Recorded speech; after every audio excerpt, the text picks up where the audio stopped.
Okay, this is video number 11, July the 4th. It is about 9:30 in the morning. We have finished breaking down what I was calling the mystery pallet. It was not an oversized pallet, but it had obviously been packaged very poorly, probably hastily, and I thought that it almost certainly had items on it that had been involved in a crash of some larger pallet. Still unclear as to whether that was the case or not, but it was really poorly packaged. I thought there was going to be a lot of our broken down bookcases and shelving units and whatnot that you see here.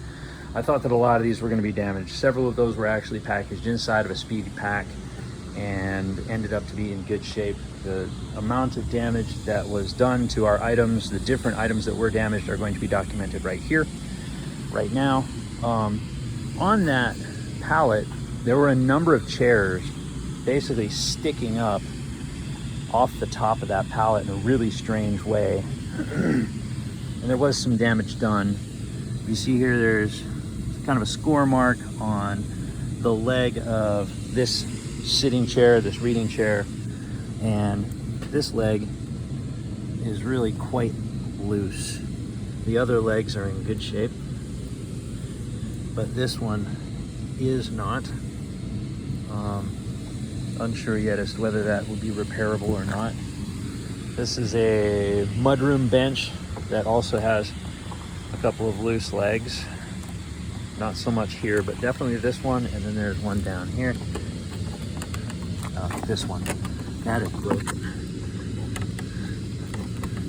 That leg has been broken through. So there's that to point out. And other items, these two chairs.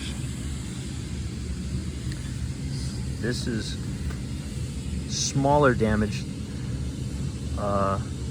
done to one of our chairs with legs that had been sticking out and unprotected. Of course, they rubbed up against a wall or up against another pallet somewhere along the way, and were basically rubbed off. This chair has the same, but to a greater extent. Here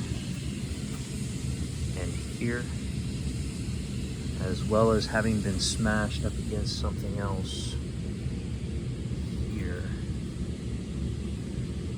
That's damage that did not exist on these chairs before, and does definitely exist here.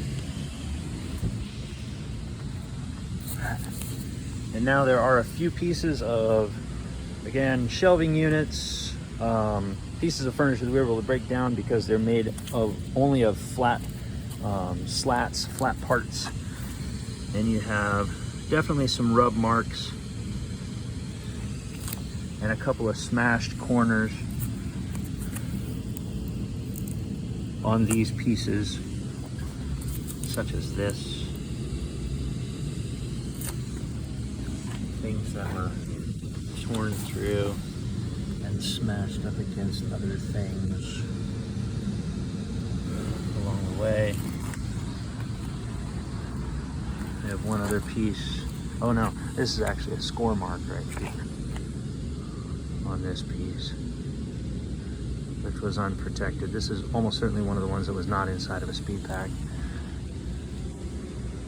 And that corner there.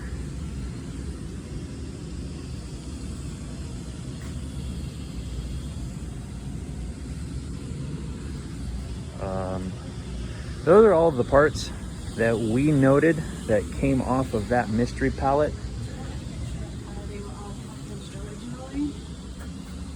This is a good example of how they were all packaged. This is a good example of how these were originally packaged. Inside a bubble wrap and taped up and marked, of course, in a way that was going to correspond with the hardware that was required, that we have in a different place to put them back together. This stuff is all very carefully packaged. What? And yeah, that's how they ended up. And then several of them did end up, of course, torn.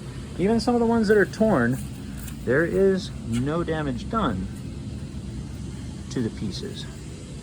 But I did note, of course, the ones that have been torn and have been damaged in one way or another. To be honest, the level of damage that we found from the mystery pallet is not as great as I had expected.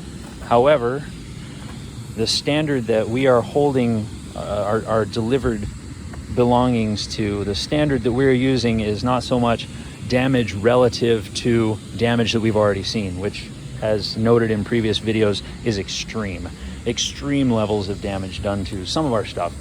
And we're not going to use a standard where we think that this damage is not as great as what we've seen, therefore it's not significant, because it is significant. It is obviously material damage done to our belongings, and therefore does deserve to be documented in one way or another. So that's what we've done in this video, and there is more to come.